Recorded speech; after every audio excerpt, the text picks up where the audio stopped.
Okay, so that's a lot of money. So in the city of Waukesha, taxes are a little bit higher because you have more services. I live in the town of Genesee, and our tax and our mill rate is a little bit smaller. Any questions on property taxes or sales tax?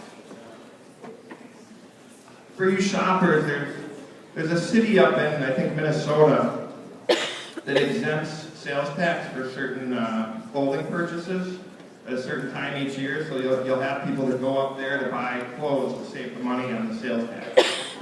So look for that on the internet.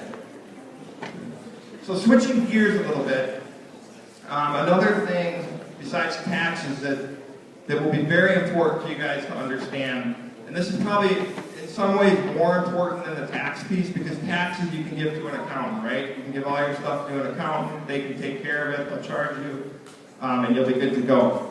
But credit and overall financial management is something you guys will need to deal with every day. If you're not dealing with it now, you certainly will soon. And it becomes harder and harder to manage when you have families, and kids, and different obligations. So when you get out in the world and look at your credit, you need to understand your credit score.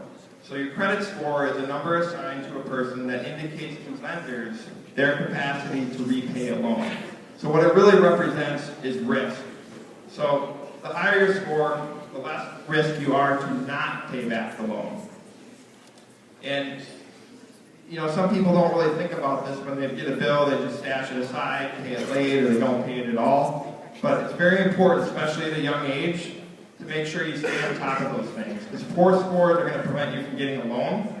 So a credit card, a mortgage, a car loan, personal loan, and you can be charged higher rates of interest.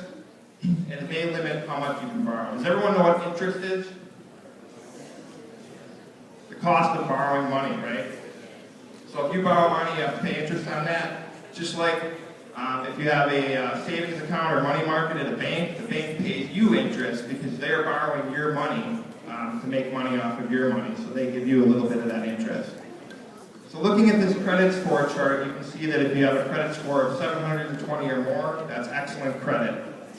And obviously less than 500 is miserable, as they say. So this may seem like a boring topic, but this is really important because this really will impact the quality of your life. Because if you can't buy things, that's a problem, right? So if you want to rent an apartment, buy a house, buy a car, and you have bad credit and can't do that, how are you gonna get those things? It's gonna make life very challenging for you. So credit card companies, what they do, this little pie chart here, is they weigh your credit score based on these things in the pie chart. So obviously the two biggest things are payment history and amounts owed. So if you have 5 credit cards and they're all almost maxed out, that's going to hurt your score. Same thing on the payment history side. If you're not paying late, defaulted, you filed for bankruptcy, that's going to impact your credit score too, and make it very hard for you to get access to money.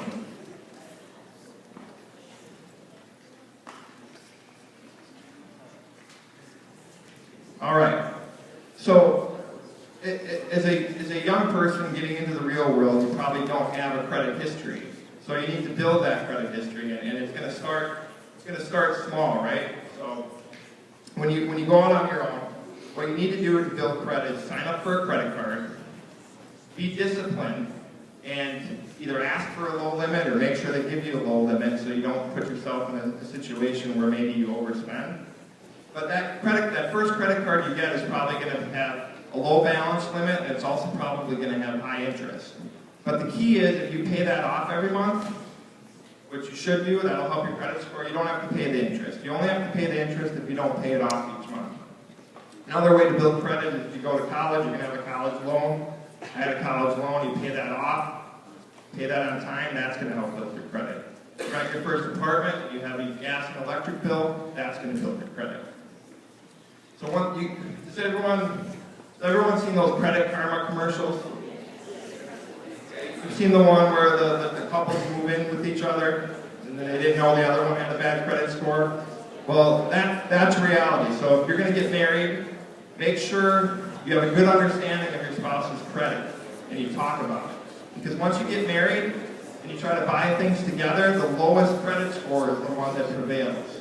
And also, the death of your spouse, you become liable for. So make sure you have that conversation along with other conversations that you'll probably have before you get married. So let's go back to Joe. So Joe wants to get a credit card. And I don't know, do you guys have a personal finance class here right now? So hopefully, who's taking that class? Okay? So hopefully some of this looks somewhat familiar. So as we talk about credit, your ability to have more or less financial stress, so Joe wants to get a credit card. If he has a bad credit score, the bank is only going to give him a $2,000 limit. They're going to charge him almost 25% interest. And if he carries an average balance of $1,000, he's going to pay every year $250 in interest. But if he has good credit and he's disciplined, you can see on the far right, if he has excellent credit, he's going to get a great rate on a credit card. A good rate on a credit card is 7.99%. That's a good rate. He's only going to pay $80. However, if he would just pay that off each month, he's not going to pay any of that interest. Okay? Now let's take it a step further. Cars and a house are the biggest things you guys are going to buy in your life, the most expensive things. So on the car side, if he has bad credit, I mean, everyone wants a car, right, when they get their first job, okay? So if he's got bad credit, he's going to get denied. He's not going to be able to buy that car, all right?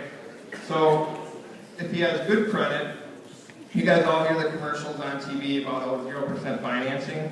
So usually you can only get that if you have excellent credit. If he has excellent credit, he's going to get 0% financing. Average, he's going to get 4.99%. And you can see his monthly payments there and the difference. And then you can see the total interest paid. It cost him $2,640 in interest with average credit. Keeps his credit in excellent shape. He saves money. He saves almost $3,000, right? So this is a great real-world example. This is the reality. So I guess my number one tip for you guys is really make sure you stay on top of those things once you get out into the real world. So house, obviously if you want to start a family, you hope that you can get a house for your family. And when you look at, again, bad credit, not going to be able to get that house. You're going to have to keep renting. Average credit, excellent credit, you can still get the house, but you can see the interest rate, which the difference isn't that much, 0.75%. But over a 30-year mortgage, you can see the savings on the bottom by having a good credit. You would save almost $40,000 in total. Okay? Any questions on those scenarios? Have any of you guys seen that before in your finance classes? Yes? No? Okay. All right. So the moral of the story here for you guys today, and I know it's not the most exciting topic, but this is important stuff that you will deal with constantly. So be fiscally responsible. Know where your money is going. Pay your bills on time and your taxes. Don't overextend yourself. Be disciplined, because you want to make sure you guys are going to work hard. You probably work hard right now, but you want to work hard and you want to have fun too with all that money that you're earning. So be disciplined, make sure you have fun with the money that you earn too. But my probably number one takeaway is talk to your parents about these things. Some of us have parents that maybe learn the hard way, and they're going to be more than willing to try to tell you about their experiences. So make sure to listen and learn from their experiences, okay? Any questions? All right.